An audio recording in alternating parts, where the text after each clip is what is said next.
Alright, all you up-all-nighters, you insomniatic TV watchers, gamers, grapplers, and drivers, and especially you streetlight crusaders from all around the world, welcome to the 5:31 in the morning edition of the Tuesday Night Special.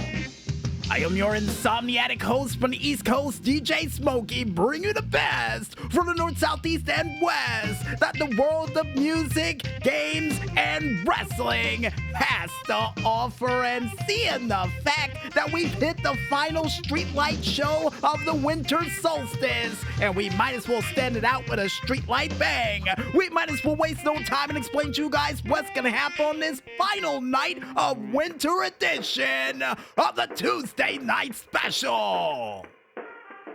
Because we kick things off with what happened during this week's edition of Monday Night Raw from Brussels, Belgium. Isn't that the home of Jean-Claude Van Damme? And Carl and the Maestro is nodding their head in the corner saying yes. Nice. Next up on the plate, we go into a very special Spectre edition of the As Seen on TV, and this Spectre comes from Nickelodeon, the only hit you're getting. Then we check out some video game hits, clips, as well as other things from the world of Indy Cade while scratching that indie itch you got at home from it for another edition of the Indy Cade Triple S Deluxe.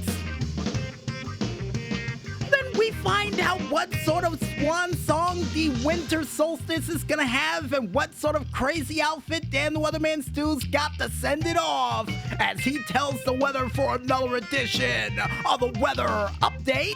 And according to Carl and the Maestro, did you say fur coat earlier? Yeah, they said fur coat. Yeah, I don't know what that means, but we'll just leave it right over there in the corner. Then finally, last but not least, and hopefully before we have to put our winter gear away, we wrap up the show yet another edition of the Indy Report, which is me giving you guys two news stories followed up by local content information from local artists forming in a local area live near you. And I guess with that said, I might as well tell Carl and the Maestro to kick up the beats, crank out the tunes, and most importantly, put down that fake snow. It's not time for us to get into a winter wonderland just yet, cause it's time for us to bring some fun and delight on your street-lit, moonlit Tuesday night. Only here, right here, on the Tuesday Night Special. So let's get this streetlight show started, folks.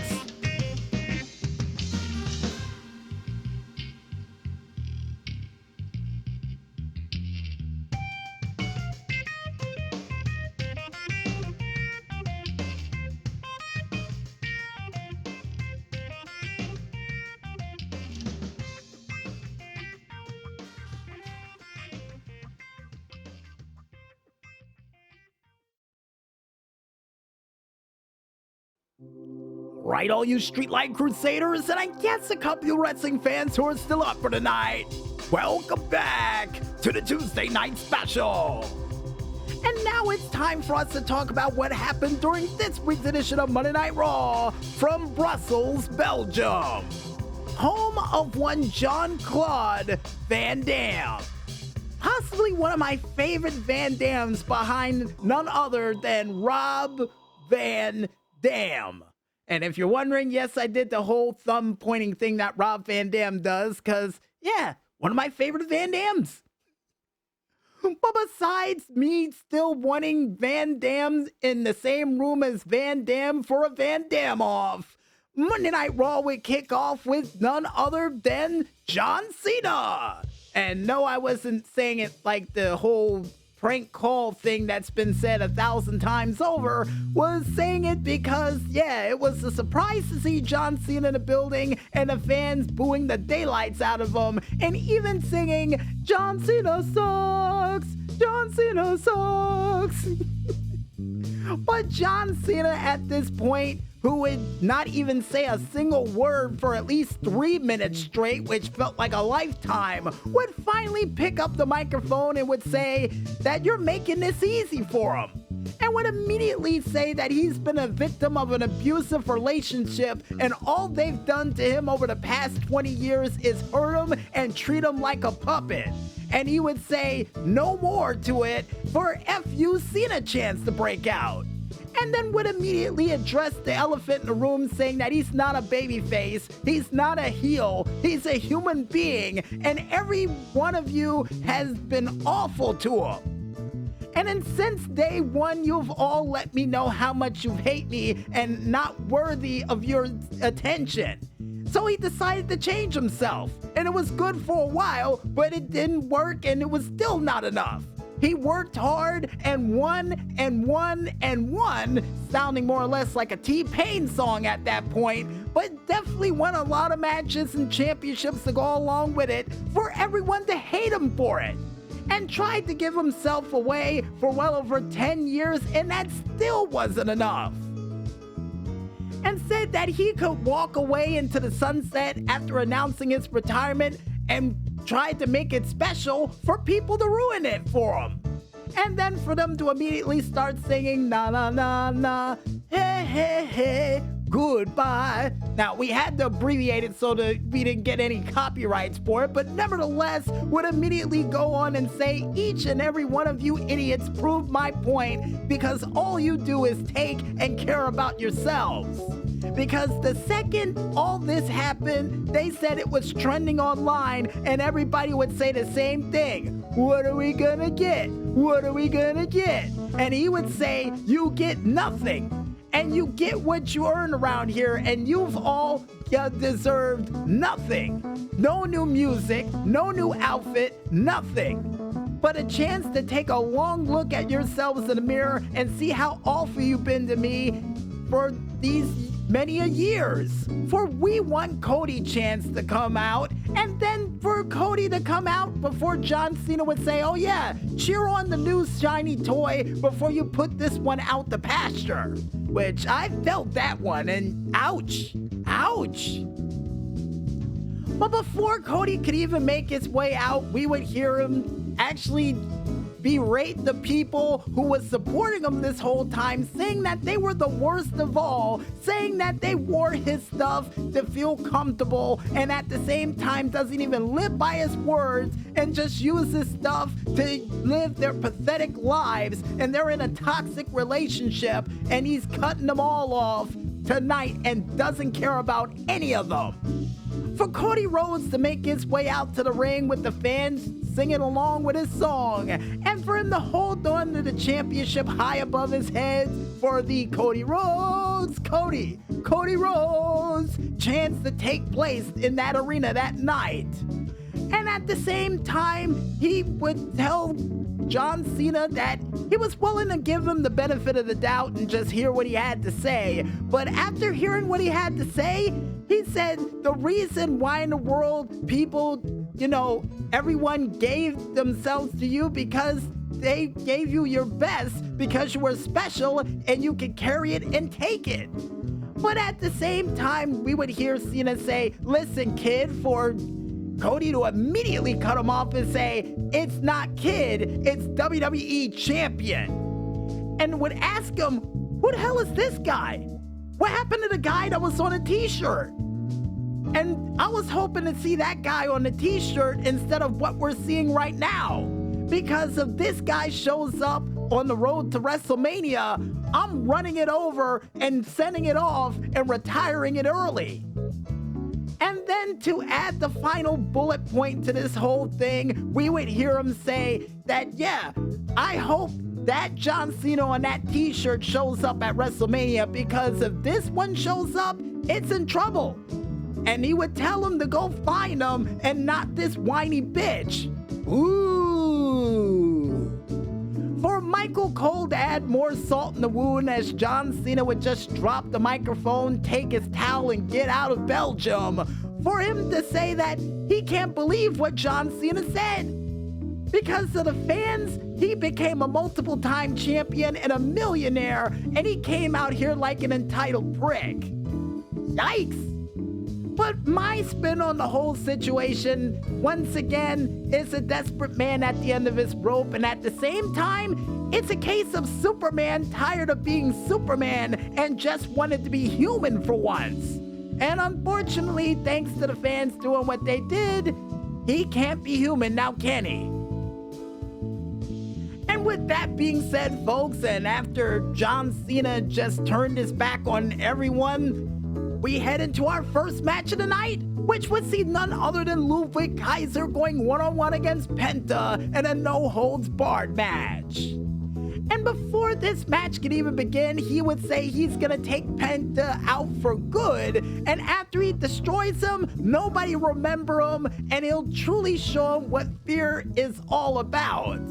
But yeah, with the fans chanting, Cero, cero, cero, cero, miedo, miedo, I got a feeling it gave Penta the strength to move on during this match, because not only he would pull off an Elix Skipper walk on a barricade into a Rana that led Kaiser's head into the post, but would also pull off a Tope con Hero during this match. But Kaiser would get some good shots in too, not only pulling off a rolling Death Valley driver on the announce table, and another inside the ring followed up with a running enziguri for near fall. But ultimately, this match would come to an emphatic end after Kaiser would try to go for the Kaiser Roll DDT, but it would get countered into the sacrifice, leading directly into a Canadian, or should I say, Mexican destroyer on the steel chair, and then followed up by a Penta driver, and some cool steel chair shots by Penta as well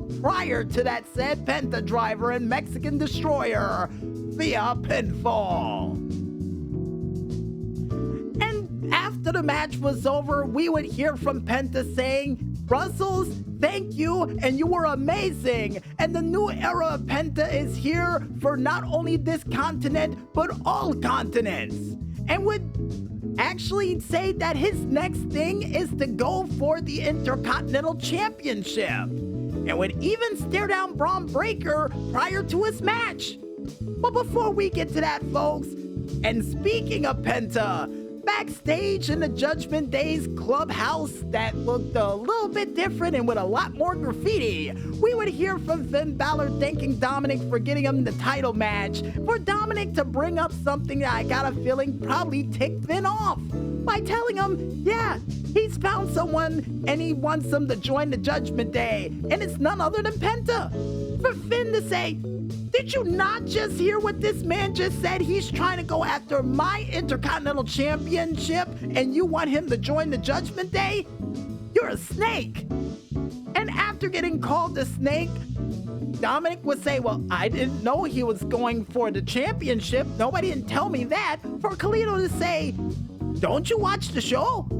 Do you see a TV back there that shows Monday Night Raw in the clubhouse of the Judgment Day? They're playing 2K on that television set. Unless magically the universes intertwine with each other, there's no way Dominic could have known such a thing. And this is the first and probably last time we're coming into the defense of Dominic Mysterio on this show. But besides going on the defensive and speaking of people who were on the defensive, the next match to take place on Monday Night Raw would see Ivy Nile going one-on-one against Dakota Kai. Now, the reason why we mentioned somebody else on the defensive, we would see not only Dragon Lee, but Rey Mysterio looking for Chad Gable and asking the Creed brothers, did you see where he is? Because he's got something coming for him, and if we're not going to get his hands on him, you two are going to pay for it tonight. Only for Chad Gable to make his way out to the ring to support Ivy Nile during this match, to clear his name of being that mysterious luchador with an American-made mask on. Of course. But during this match, that support would get Ivy just only a little bit further than she already was, because not only it would lead to a German suplex after none other than Dakota Kai hitting the said barricade or turnbuckle for near fall. Then we'd see Chad Gable getting involved, distracting Dakota, leading into a power slam sidewinder, still for near fall. But Dragon Lee and Rey Mysterio living up to their promise, getting a little bit of revenge against Chad Gable and of course the Creed brothers by taking them out, distracting Ivy Nile, and for Ivy to make the #1 mistake in the world of wrestling, taking her eye off her opponent. And what would that get her? Not only a penalty kick in a corner, but a go-to kick from the captain of Team Kick for her to celebrate a victory after kicking the lights out of none other than Ivy Nile via pinfall. And the next thing to take place on Monday Night Raw would be a contract signing between Io Sky and Bianca Belair for their match at WrestleMania. And during this said contract signing, Io would immediately say that Bianca Belair or Rhea or anyone will never disrespect her again because she's champion. And then they would hear the fans cheer about her saying that, and she would follow things up by saying, and after WrestleMania, I will still be champion. For the fans to say you deserve it and show a lot of respect to Io Sky. And Bianca would say that she has respect for her, but at the same time, she won't let her put her hands on her again. And after WrestleMania, she'll be the new World Heavyweight Champion. And immediately as they would sign their names on the contract, Rhea would come out to break up the party. And what would Rhea Ripley say? Once again, still accusing Bianca Belair after going after her, and what is she doing out here tonight? For Rhea to say she's here to have a little fun. And at the same time, Adam Pearce, knowing where this was going, would immediately call for security. Now, you think they would bring enough security guards to this?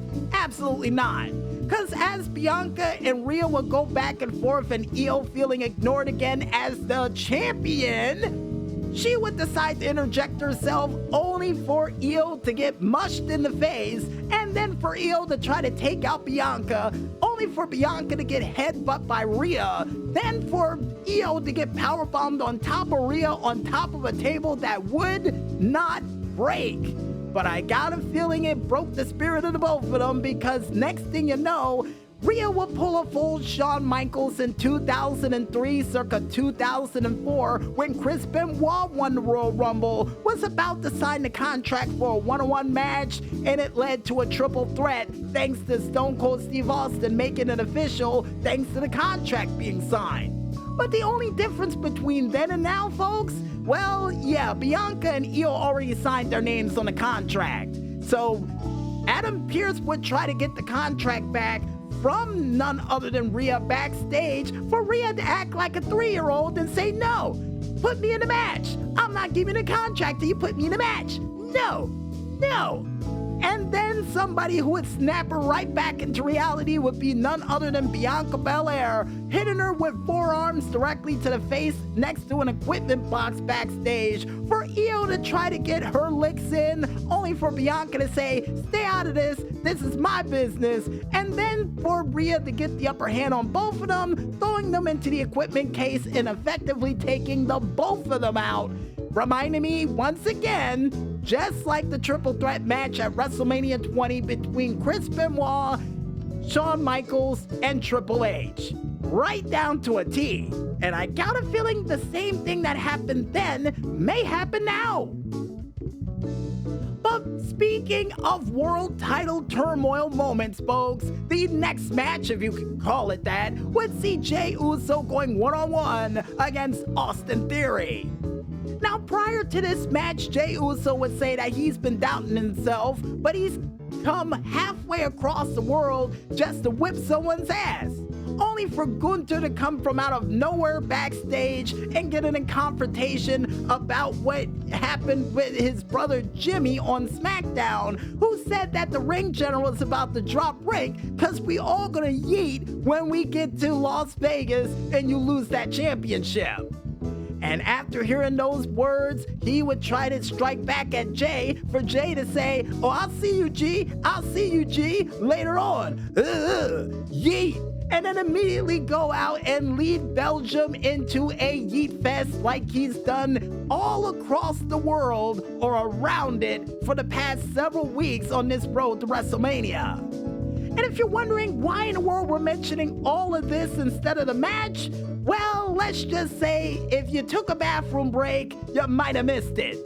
Because during this said match, after Austin Theory would gain the advantage by going straight after Jimmy during this match, or Jay, my bad, we would then see him reverse a clothesline, move out of the way of some form of crossbody, and would get hit directly out of mid-flight with a spear. And 3 seconds later, and in a match that lasted longer than a New York Minute, we would see Jey Uso winning this match via pinfall.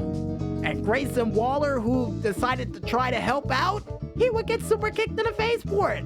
And Gunther, who magically got by the wonderful security here on Monday Night Raw, would immediately apply yet another sleeper hold on Jay, for Jay to use the turnbuckle to fight his way out of it, get in a little bit of a back and forth with Gunther, only for him to take the championship off the waist of Gunther, and Gunther to magically fly over the ropes like a Looney Tune after avoiding or trying to hit Jay and immediately missing and flying over the top rope, for Jay to celebrate with the championship and get in yet another yeet fest with the friends, or the fans, or friends as he would call them, that are fans. And Carl and the Maestro held the thumbs up and said, "You know what? We'll accept it." But after all the fanfare, we would hear from Grayson Waller and Austin Theory saying that they want a match next week in Glasgow, Scotland, a tag team match. And since all his friends left him, good luck finding a partner, and would agree with Cena that the fans are, worthless, and would leave. And after that bit of a match and back and forth request for a tag team match, the next match to take place on Monday Night Raw would be a tag team match that would see none other than the Creeds going one-on-one against the LWO members of Dragon Lee and Rey Mysterio. And as the power game would go up against the team of Speed Kills, who do you think would win during it? Well, in the early going, the Creeds looked like they had everything well in handle, but unfortunately, Speed definitely killed things around here, because Rey Mysterio gaining the advantage after Dragon Lee would take out the other Creed brother with a launching Hurricanrana off the apron, would finish things off with a call long distance to San Diego with a 619, and would drop the dime to seal the win for the LWO via pinfall. But when you think they would get a little bit of revenge after what happened last week, well, unfortunately that would not be the case, because the mysterious masked luchador would hit not only a forearm in the back of the head of Dragon Lee and hit him with a running flying headbutt and a German to boot, but he would take care of Rey Mysterio too with a German suplex onto Dragon Lee, leading to a dragon-style diving headbutt off the top rope straight to Dragon Lee, taking them out before saying "Gracias" and leaving as fast as he got there, being chased by the wonderful security on Monday Night Raw. They need better security, they really do. And after that bit of lucha madness, folks, next up we would see Seth Rollins making his way to the ring and turning Belgium into Monday Night Rollins, and would immediately have the fans' approval as they would sing his song, and completely forgot why he was out there in the first place until they started chanting CM Punk and got straight down to business, and would talk about the fact that he wasn't mad at Roman Reigns for doing what he did, because he would have done the same thing, but he's mad at the person who is the luckiest loser alive, CM Punk. Because if it hadn't been for Roman, he would have put his WrestleMania dreams as well as his career on ice, but instead, he has to clean up the mess that Roman started, just like he used to do in old times. and would say that maybe I should get on a plane, head to Italy, and see the both of them on SmackDown this Friday.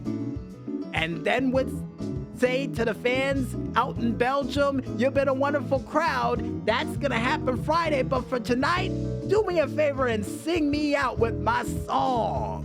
Like they've been doing for just about 15 minutes in between commercial breaks that you may have seen on Netflix.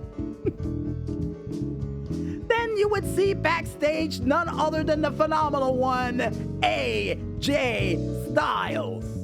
But before he could get a word in edgewise, the fans of Belgium would let him know, Elmon, phenomenal, la la la, la la la la. For AJ Styles to smile a wonderful smile and say that he's home. But somebody who would spoil that homecoming would be none other than the Herald of Doomsday himself, and the Puppet Master is what we're gonna call him now, Karrion Kross, who would immediately tell AJ Styles, you're not mad at Logan Paul, you're mad at yourself, because the fact that you waited 17 years to get validation, yet he was able to get it in record time, unlike you. Only for AJ Styles to say, I know what you're doing, and it's not working. For Kross to smile a wicked smile and say, it's working. And immediately after that, folks, we would head into our next match of the night, which would be our main event of the evening, which would see none other than Finn Balor going one-on-one against Braun Breaker. And during this match, or at least before it, Finn Balor would run down his accomplishments and would say that he's going to soon be again Intercontinental Champion. And he knows he hears the dogs barking out there, but Braun Breaker is barking up the wrong tree, and he's planning on taking the Intercontinental Championship home to Ireland tomorrow, and it's gonna be too sweet.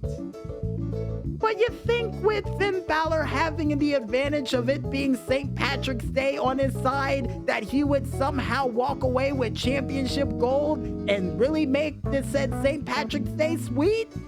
Well, unfortunately, things would not go as he would plan it, because despite him reversing the spear on the outside of the ring with a sling blade that led to a 9 count, we would see Braun Breaker coming back with a sunset flip that Finn would still reverse with a nasty version of a front dropkick still for near fall. Even seeing Dominic and Carlito making their way out to the ring that led to a sneaky pin by Finn Balor still for near fall. But the fact that they would not pay dividends for this man proves that Judgment Day tactics does not always get the win. Because despite Finn Balor fighting on the top rope with Braun Breaker, we would see Dominic Mysterio as Carlito would try to distract the referee, shaking the top rope, knocking off Braun Breaker, but at the same time, in a malfunction in a junction moment, we would then see Finn Balor falling off the top rope and getting a little 7-10 split action for Braun Breaker to take advantage with a Frankensteiner off the top rope, or a Breakensteiner as none other than Pat McAfee would call it, leading to a school bus zone speed limit spear by Braun Breaker, and still your Intercontinental Champion, none other than Braun Breaker via pinfall.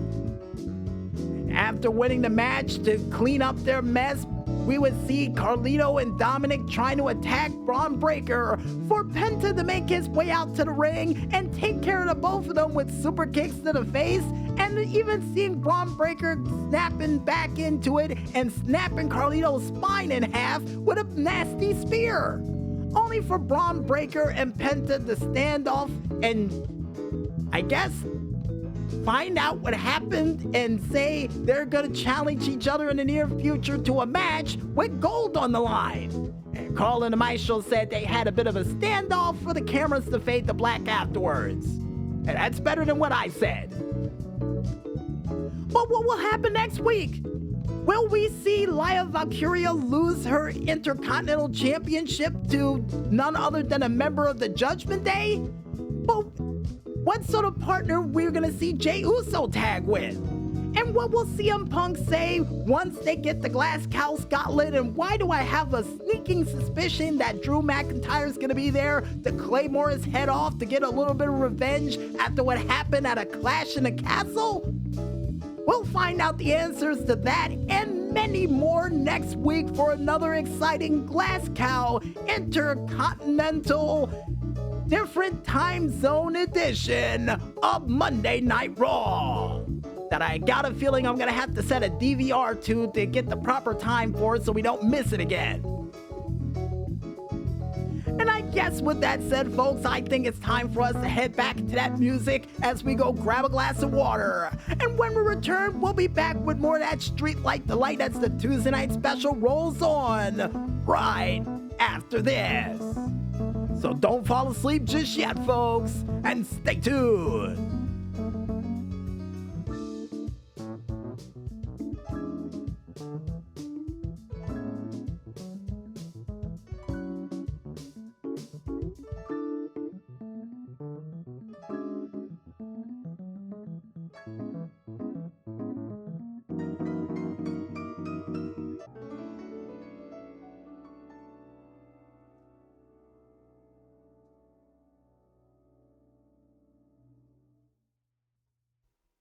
Alright, all you Insomniatic TV channel surfers out there tonight, welcome back to the Tuesday Night Special. And now it's time for us to go into yet another Nick Madness edition of the As Seen on TV. And the show we have up on the plate for this week comes from Butch Hartman himself, none other than Danny Phantom. Carl and the Maestro a little surprised at that one because they thought we reviewed it already. Nope, and I checked several times. Yeah, I'm surprised as you are.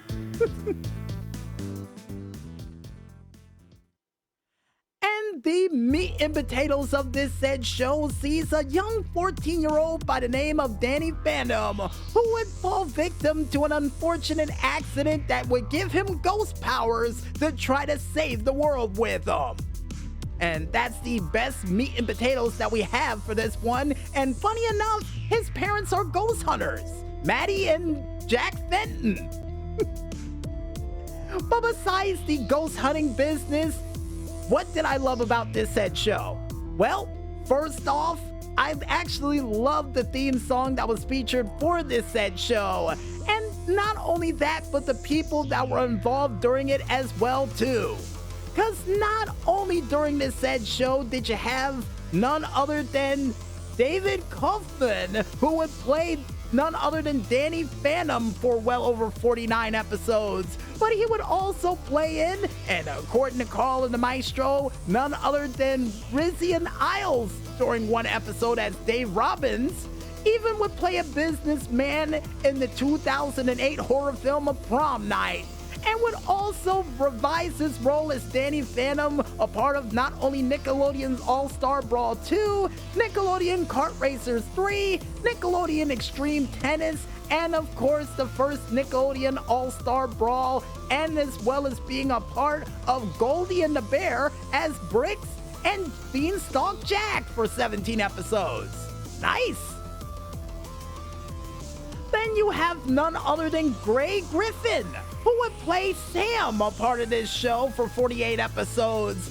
And not only that, but would also be a part of, and get this folks, Batman Arkham City, and of course Injustice Gods Among Us as Catwoman.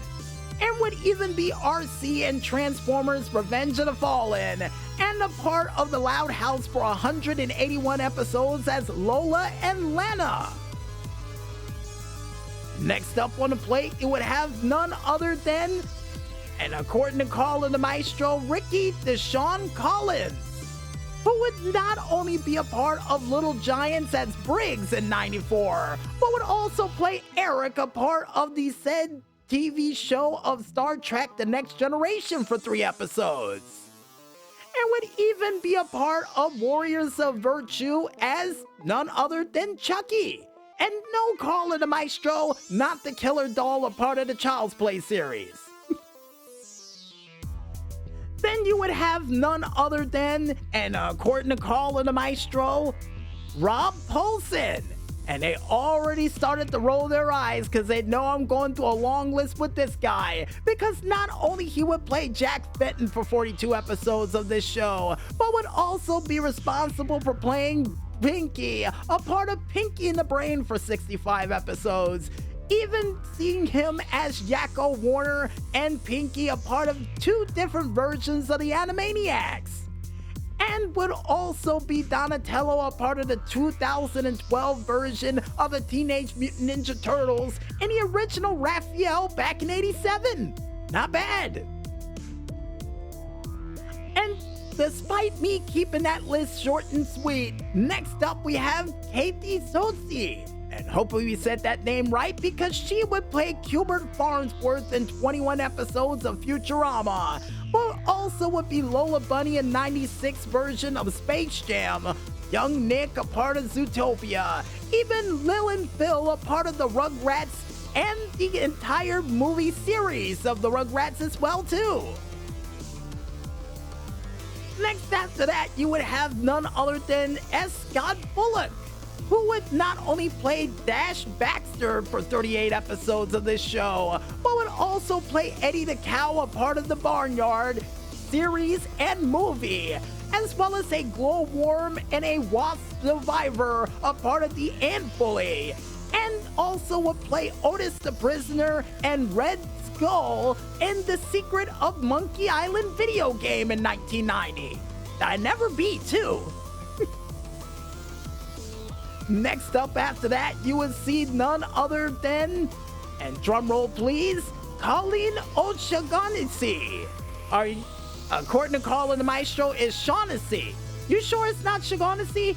Apparently Carl and the Maestro would know, because not only she would play Tails, a part of the Sonic the Hedgehog movie series, but also as well as a part of Sonic Boom, and would even be a part of none other than, and get this folks, the said series of Danny Phantom as Jazz Phantom, better known as the sister of one Danny Phantom for 35 episodes.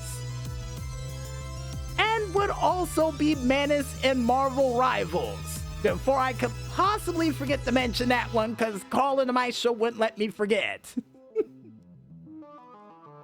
Then next up after that, folks, we would have none other than the man, the myth, the legend himself, Ron Perlman, who would not only play Hellboy, a part of, well, Hellboy, but would also be a part of Sons of Anarchy, as well as being a part of the series of Hand of God as Parnell Harris for 20 episodes, and even playing Vincent, a part of Beauty and the Beast.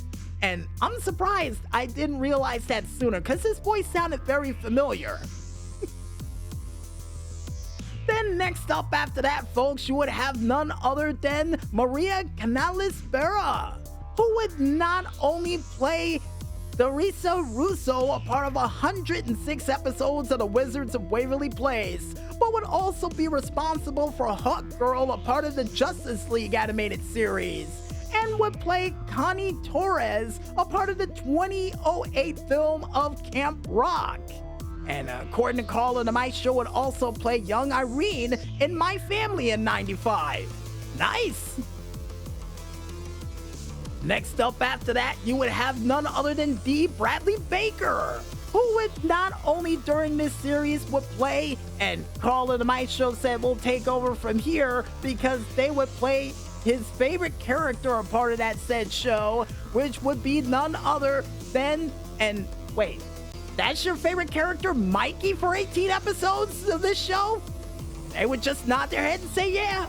But would also play Perry the Platypus for 138 episodes for Phineas and Ferb, Klaus the Talking Fish for 380 episodes of American Dad, Daffy Duck and the Tasmanian Devil, a part of the '96 classic film of Space Jam, and would even be a part of the SpongeBob movie as Sandals and Customer Number 1 in 2015. And according to Carl and the Maestro, he would also be a part of the Loud House for 13 episodes as Charles. Not bad. Then you have the man who was a part of one of my favorite shows growing up as a kid of Sabrina the Teenage Witch as the principal, none other than Martin Mull. The late great Martin Mull at that too, who would not only be a part of the movie of Holbrook as Killers, or in the movie Killers as Holbrook, but would also be DJ in the 96 classic Christmas film of Jingle All the Way, Colonel Mustard and Clue. Yeah, with his face, I could see that. And would even play Ron Richardson in the movie of Mr. Mom in 1983, and would also be a part of Brooklyn Nine-Nine for one episode as Walter Peralta.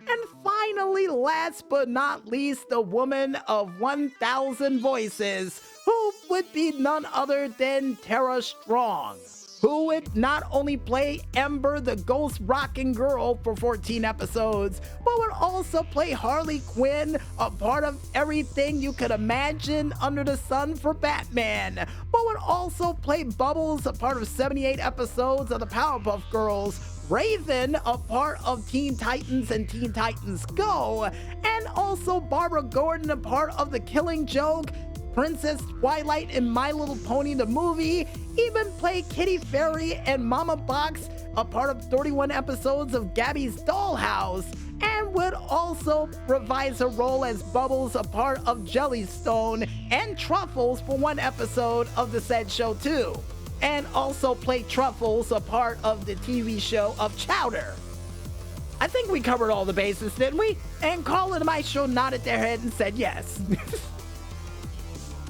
Now, one of my favorite episodes of this show would have to be the episode where we would see Danny taunting his sister Jazz while trying to fight the Ghost Pirate Kid and actually get him to actually lower his guard by taking out one of her favorite dolls by saying, "Oh, you want me to give this back? Oh no, oh no."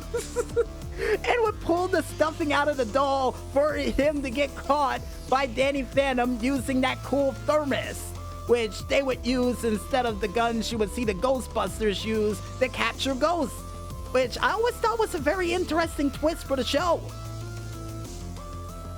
And seeing the fact that this show would have well over, and get this folks, 53 episodes spanned over 3 seasons, and well over said amount of years for this show, 21!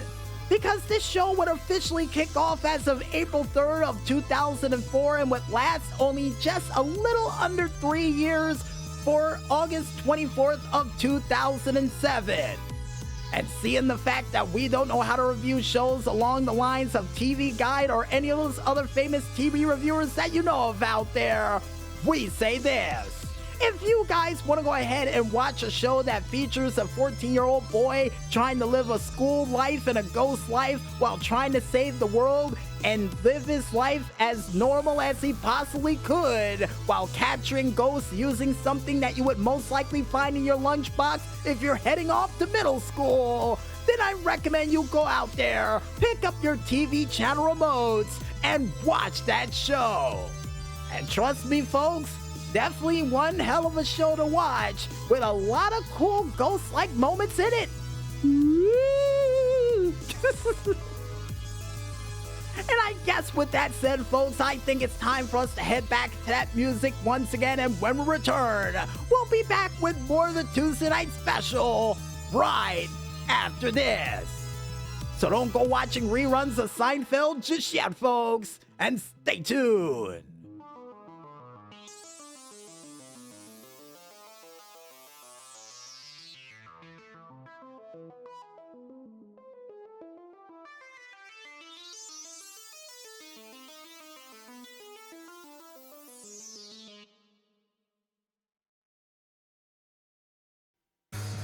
We're back with the Insomniatic show that celebrates Nicktoons that are old enough to drive now, only known as the Tuesday Night Special. And I almost forgot to mention, one of my favorite characters a part of that show would have to be Danny himself, due to the fact that he not only evolved during the show with cooler ghost powers, including ice telekinesis powers, but also due to the fact that he was able to adapt to every bad guy that he would face against with those cool inventions from his parents. in more ways than one, too. And speaking of cool things that I got a feeling a couple of you indie gamers invented, I think it's time for us to check out a couple of those video game hits and clips while scratching that indie itch you've got from the world of IndieCade for another edition of the IndieCade Triple S Deluxe. That can double over as a winter send-off, according to Colin the Maestro. I would have to agree. And the first thing we head towards this week is the art wall. And the art wall picture that we have up comes from none other than the developers of Serious Bros with their said artwork for the video game of Imagine Earth. And the screenshot or artwork that they provided for this week shows a giant laser beam attacking what appears to be some form of unidentified flying object over the giant oversized city that looks a little bit futuristic with what appears to be a fire in the upper right hand corner over a whole bunch of clouds. Yikes! And this automatically reminds me of SimCity 3000. And the reason why I say that is because that would be around the time where my city would go into the future and get attacked by aliens. Now, here's hoping in the near future for this said game that alien beam you're using can actually take out that alien. Because if it's anything like the said police force and things I had to try to take out the aliens that attacked my town, you're gonna see a lot more fires than that. But besides my town failures, according to Colin the Maestro, we now head towards the sound wall. And the sound we have up for this week comes from the composer Nullward with their said sound of Mystery Man Beardy from the video game of Knuckle Sandwich. And when I close my eyes while listening into this sound, and speaking of sandwiches, it automatically reminds me of the SDU show I used to host called, well, SDU, Sandwich Detective Unit, where we would go to different places around the world to find out who stole whose lunch. But the show turned ugly toward the end of the season, where one person who tried to give somebody a knuckle sandwich would end up getting flipped over their head and slammed directly into the table, leading into a big ECW chant. And if you're wondering, we had to scramble after that because the police showed up and thought we did it. But we didn't. But besides the PR department still trying to clear their name from that, we now make our way on over to the Screenshot Saturday Showcase, and the picture we have up for this week comes from the developers Sunset Visitor, nice name by the way, with their said screenshot for the video game 1000 Resist. And this screenshot that they provided for this week shows our hero in blue making their way down some form of futuristic, I guess, railing of sorts, surrounded by not only constellations in the sky, but some guy standing there trying to have a conversation with the world's biggest earpiece I think I've ever seen. Seriously, it's covering half his face. And this screenshot automatically reminds me of a combination of not only Code Lyoko, but Star Trek Voyager. Now, here's hoping in the near future for this said game that those said earpieces they got in their said ear can double over as some form of technical device that helps them teleport from place to place. Cause I don't know why, but it looks like it can. And according to Colin the Maestro, that's actually an ear replacement thing they have on the side of their face, and no, it can't teleport them. Alright? And with that said, folks, we now make our way on over towards the Indie Itch games from the itch.io page. And the first game we have up comes from Ryan Cade with their set game of Grammary. Siggy with their set game of 2025 318 Pong. And Menchi with their set game of Unique Corners. Domo Premo with their set game of WTF. Card opening game or Aspect VR with their set game of Panic Attack. Thanks for the correction, Carl and the Maestro. And finally, last but not least, from Monkey Games 51 with their set game of Christmas Tag V16. And if you guys want to go ahead and check out any other cool games that are still trying to make their way to scratch that indie itch you've got at home, then you can go ahead and head on over to the itch.io page of one man only known as itch.io under the games section to check out all of those cool games for yourselves. And you'll be there for a while, because they got a million of them. Seriously, they do. And if you also want to go ahead and check out any other cool games, a part of the Art Wall, Sound Wall, Screenshot Saturday Showcase, or even have your games featured over there as well, then you can head on over to the itch.tumblr page or IndyCade.tumblr page, only known as IndyCade.tumblr.com, and head on over to their Facebook page as well, known as IndyCade, or even their Twitter, Instagram, Flickr, YouTube, Discord. I got a feeling they definitely got an itch page, according to Call of the Maestro, as well as their SoundCloud page, Steam Machine page, or even their website, all named the same, but it's just as critically acclaimed, only known as, well, you guessed it, folks, IndyCade.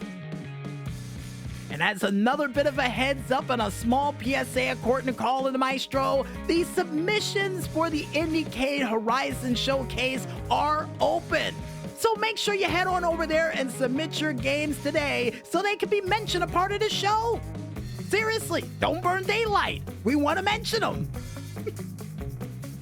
And I guess with that said, I think it's time for us to head back to that music and continue to listen into these diamonds in the rough as we try to turn your Tuesday night into a Friday night. Only here, right here, on the Tuesday Night Special. So don't go watching those infomercials just yet, folks, and stay tuned.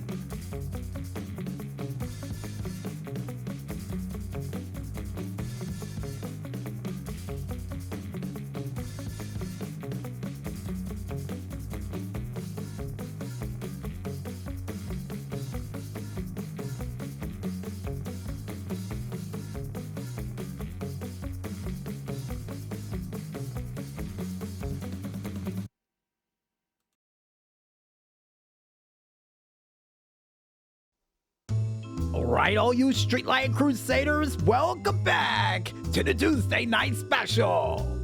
And you know something? I almost forgot to mention that I do believe within the next couple of days, according to Call of the Maestro, we should have something very special planned here in Music Village headquarters. And why are you being so secretive about it? Oh, they're still trying to get the stuff together for it. Alright. Well, I'll leave you to it. But speaking of getting themselves together for things a part of this show, none other than Dan the What a Man Stew here to bring us the 5-day weather forecast for this week. Dan the What a Man Stew, the microphone is all yours, and what in the world is that coat you're wearing right now?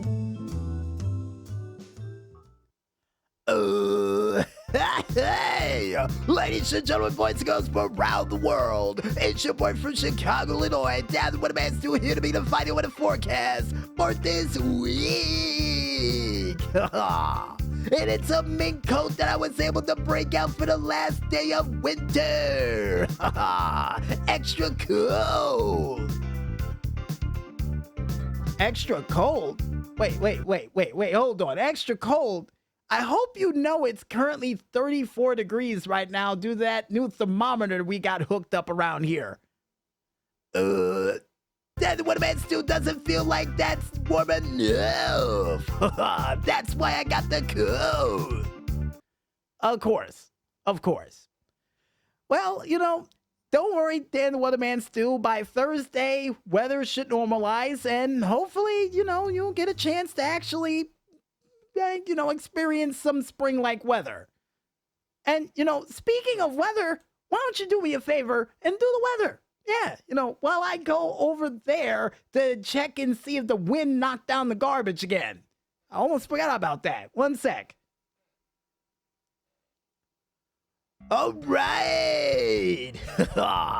So So for tonight, that's right, Tuesday night, it's gonna be a low of 34. Cloudy skies all around with winds going north, northwest at 3 miles per hour. Dan, what am I to do? No wind tonight. I mean, no wind. And on Wednesday, another beautiful day for you. Cause it's gonna be a high of 67, low of 39. Mostly sunny skies with winds going east, southeast at 9 miles per hour. And on Thursday, not a sunny day at all. Cause it's gonna be a high of 57, low of 37. Cloudy skies all around with winds going southeast at 10 miles per hour. And on Friday, start of the spring weekend, baby. Cause it's gonna be a high of 58. High of 50. High of 50 degrees, low of 32. Mostly sunny skies with winds going northwest at 20 miles per hour. Hold on to your hats for that day. And on Saturday, a partly cloudy day with some wind. Cause it's gonna be a high of 58, low of 27. Partly cloudy skies with winds going west, northwest at 13 miles per hour. And on Sunday, an actual sunny day with wind. Cause it's gonna be a high of 48, low of 31. Mostly sunny skies with winds going northwest at 10 miles per hour. And now you know, cause I've gotta go, because I am Dan the One Man Stewart. I am through for what a broadcast for this week. And now back to the man who's holding an umbrella in his hand, DJ Smokey for the Tuesday Night Special. Yeah.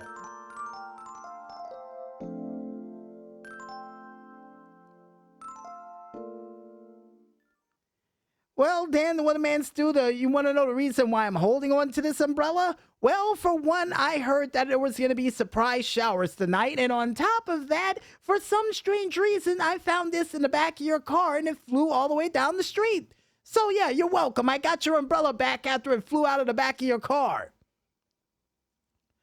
Oh no, my lucky umbrella. Thank goodness you got the rhinestones on it still too. You said there was rhinestones on it? Well, by the looks of it, there's still a couple left, but I think there's some still flying down the street. I was wondering why in the world I was seeing lights reflecting off things. Don't worry, DJ Smokey, I'll go get him. See you next week. That's what I'm do out. Hey, wait a minute. Where do you think you're going? You forgot to get your umbrella. And he's gone. And he's gone. Of course. Of course. Oh, well.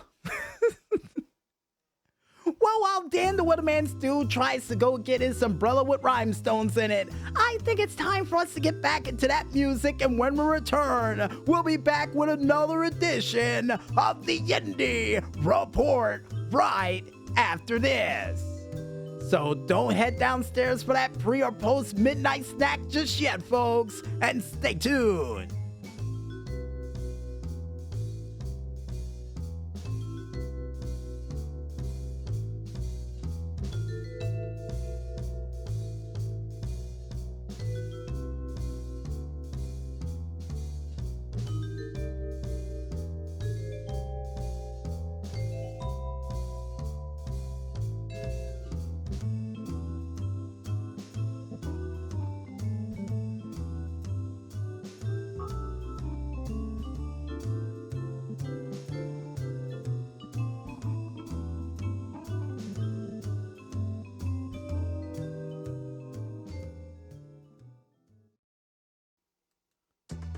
Alright, all you Streetlight Crusaders, welcome back to the Tuesday Night Special. And yeah, according to Carl and the Maestro, they saw Dan the Wooderman Stew running down the street chasing those said rhinestones he was talking about because those things were worth at least $500 a piece. Oh, no wonder he said it was his lucky umbrella, but why would he put it on top of an umbrella? Apparently, that's the best place to put them, according to him. Yeah, so good that it flew off the umbrella at 5 miles per hour winds. Yikes. But besides Dan the Wooderman Stew and his umbrella issues that he's still chasing down the street, I think it's time for us to go into one of my favorite parts of the show. That's right, ladies and gentlemen, none other than the Indy Report, which is me giving you guys 2 news stories followed up by local concert information from local artists performing it locally live near you. And in our first news story, and in heartbreaking news from the world of cartoons, because the lead head writer, or one of the head writers, a part of Courage the Cowardly Dog, better known as David Steven Cohen, has unfortunately died at the age of 58 years old. And this guy was behind a lot, and I mean a lot of the things a part of my childhood, amongst others. Not only he was a writer, a part of 7 episodes of Parker Lewis Can't Lose, was even a writer, a part of 1 episode of the Webulous World of Dr. Seuss, even Phil of the Future, as well as Balto, Treasure Trekkers, Space Racers, Little People, Peg and Cat, 6 episodes of Arthur, even a part of Viva Pinata, and as well as Kenny the Shark, and was even a part of Cartoon Fridays for 3 episodes, and was even a part of Living Single and Weird Science. Yeah, he was a part of a lot of very, and I do mean very, incredible things. And we here at the Tuesday Night Special would like to say, on behalf of a man who wrote probably one of the greatest shows of our childhood, may your work live on forever, and may you forever rest in peace. And in other news, and more or less happy news, and yes, happy news that involves none other than Happy Gilmore, because they would show an exclusive trailer for Happy Gilmore 2, and would even have a release date for it as well too. And after checking out the cool trailer for this, yeah, I got a feeling I'm definitely gonna watch this when it comes out during the summer. And not to mention, very intrigued to see what sort of celebrity guest is gonna be involved with this film, and if Rob Schneider is gonna be a part of it as well too. And according to Carl and Maestro, probably is, if he's not doing another Deuce Bigelow film. Is he? Apparently, according to Carl and Maestro, no, he's not.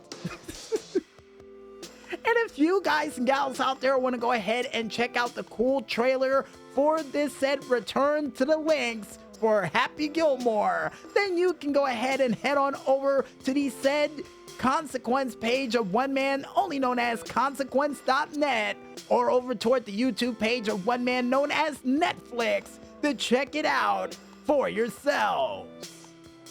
And as a little bit of a heads up, this said film will make its way to Netflix as of July 25th of 2025.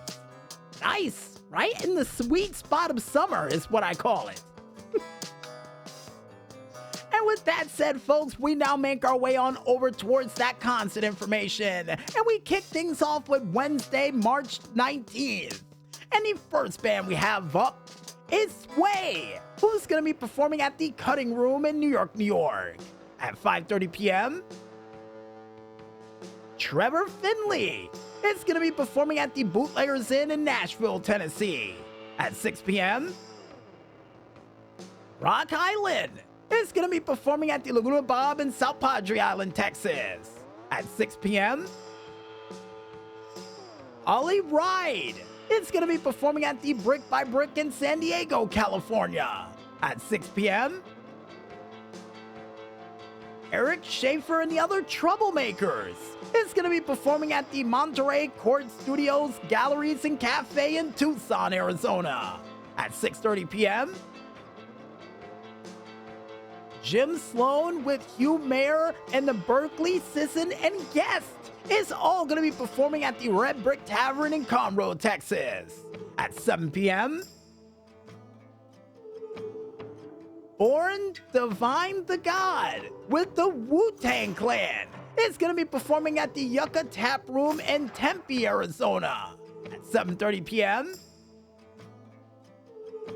And to finally wrap things up for Wednesday night, you can see the Rob Gracia Band, who's going to be performing at the Laguna Bob in South Padre Island, Texas at 9 p.m.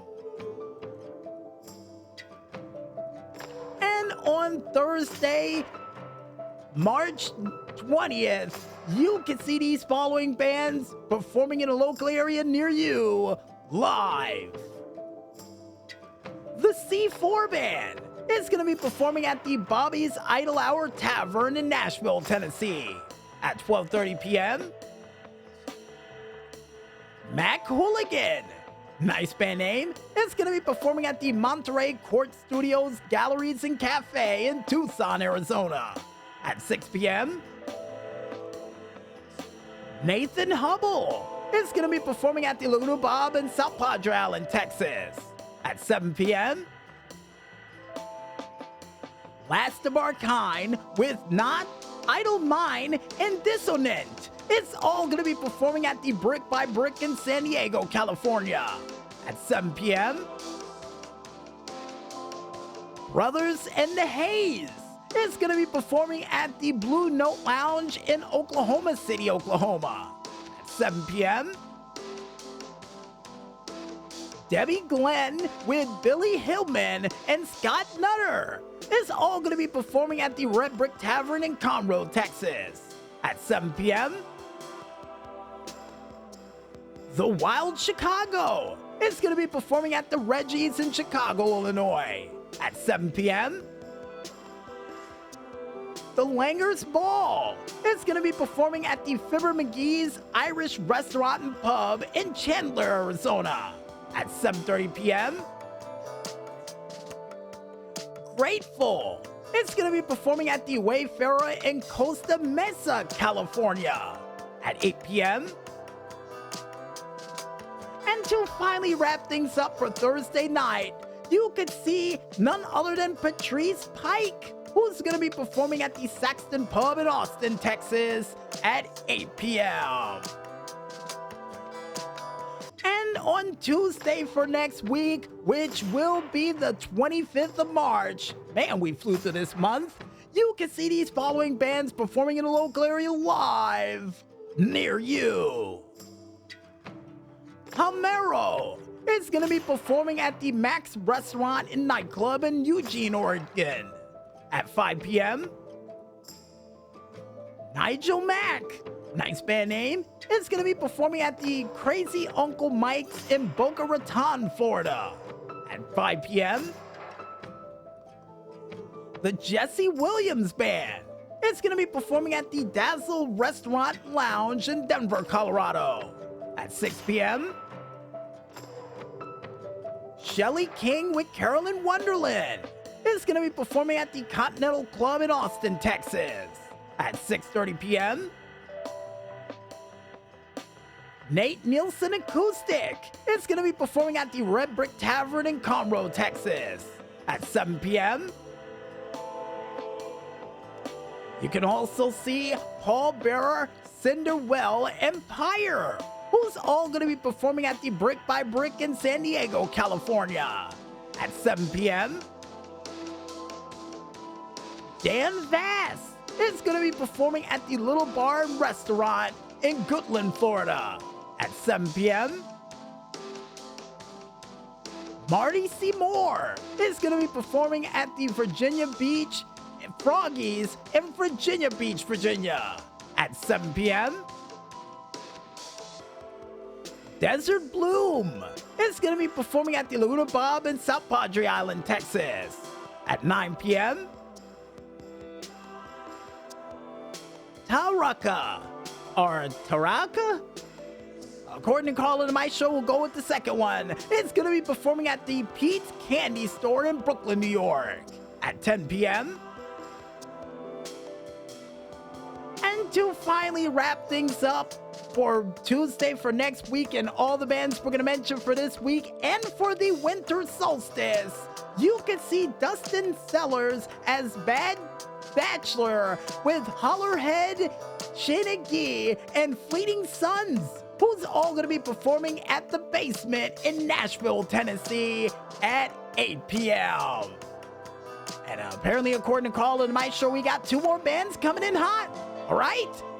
You can see Rogue Strings, who's going to be performing at the White Eagle Saloon in Portland, Oregon at 8 p.m. And now to finally wrap things up for Tuesday for next week and all the bands we're going to mention for this week and for the winter solstice, you can see Annalisa Kirby, who's going to be performing at the Keystone Corner in Baltimore, Maryland at 7 p.m. And if you guys want to go ahead and check out the complete list of bands that we couldn't list during this very broadcast, and trust me folks, there were a lot of them, you can head on over to ReverbNation.com to check out the complete list of bands that we couldn't list during this very broadcast. And while you're over there, listen to a couple of their cool tunes. Trust me, they're worth the listen. Like we say at the end of all of these skits, go out there, support your local artists, and see these guys perform live. And trust me, they'll love you for it. And I guess with that said, I think it's time for us to head back to that music one more time. And when we return, we'll be back with the final segment for the Tuesday Night Special for this week, right after this. So don't fall asleep just yet, folks, and stay tuned.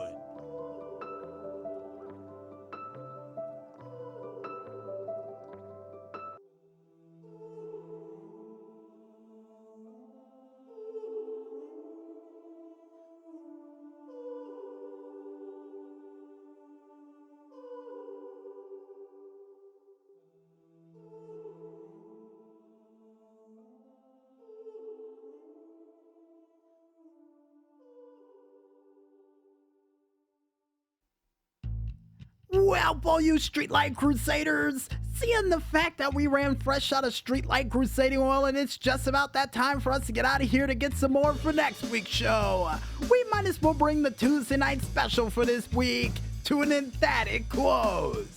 But don't worry, if you miss any of that Streetlight delight that we were able to give you for this week, we got you covered, because you can catch this show again one more time, all the time, on our SoundCloud, Facebook, Instagram, Tumblr, as well as our said Live 365 page is still all named the same, only known as Music Village Radio under the hashtag Tuesday Night Special 531. And according to Carl and my show, he thought this show was going to be until 5:30 in the morning. Well, yeah, it would have been, but we had some musical technical difficulties in the background. But we'll fix it for next time and try to shoot for 6 o'clock in the morning. And if you guys want to figure out what the crazy and zany things we still got prepared for this month of madness, like a show that could have went all night long like Lionel Richie, and Carl and my show saying absolutely not, then you can go ahead and check it out on our YouTube, Discord, and Twitter pages, still all named the same, only known as ZWO Agent 0012. Before we head out for the night, we would like to thank, as always, you the Streetlight Crusaders out there for listening in to a very special late night winter send-off edition of the Tuesday Night Special. And if you guys and gals out there like what you heard, go out there and spread the word. You know what? Like Courage the Cowardly Dog after dealing with Useless, who was headless. Yeah, you know, the PR department knows where I'm going with this one, and they're holding the same space laser that chicken held after he was going after Courage. Where'd you get that from? Apparently they said the internet and not from a crazy chicken. Okay. And we would also like to thank you, the independent artists out there, for doing that musical goodness like you always do. And keep up the great work, guys. And here's hoping your music gets featured during a cartoon that can stand the test of time. That may involve ghosts or dogs that can see ghosts or monsters. You know, and why? Because we believe in you guys. That's why. That's why. And speaking of people's music that may have been featured during ghost-like moments, we would like to thank our musical guest for this week, none other than Tekno AXE with his said song of Future Ghost that was featured during this week's edition of the As Seen on TV. And to Carl and the Maestro with their said songs of not only the Late Night Cafe wrap-up for this week, but also for the Winter Swan song that was a part of the Indy Report. And before we could possibly forget, we would also like to thank none other than Jason Klug with his said song, A Pet the Dog, that was featured during the intro for this week's edition of the Tuesday Night Special. Like always, guys, keep up the great work, and we can't wait to hear what you got coming down the tubes next. And finally, last but certainly not least, we would like to thank you, the independent gamers out there, for coming out with all those sweet, sweet video game hits and clips we had a chance to mention during this week's show. And like always, keep up the great work, because you never know what show might be coming around the corner next. Hint, hint, hint, hint. And I guess with everybody thanked, you guys out there, we go out. I'm DJ Smokey on behalf of Carl and the Maestro, and for you up-all-nighters, late-night drivers, insomniatic TV watchers, gamers, grapplers, as well as you street life crusaders celebrating the final night of winter on a Tuesday night like no other, saying, this still shouldn't happen to a dog. Ouch! But most importantly, when there's smoke, there's fire. And we'll see you guys next week for a very special spring cleaning insomniatic edition of the Tuesday Night Special. But until then, go get some sleep and good night, everybody.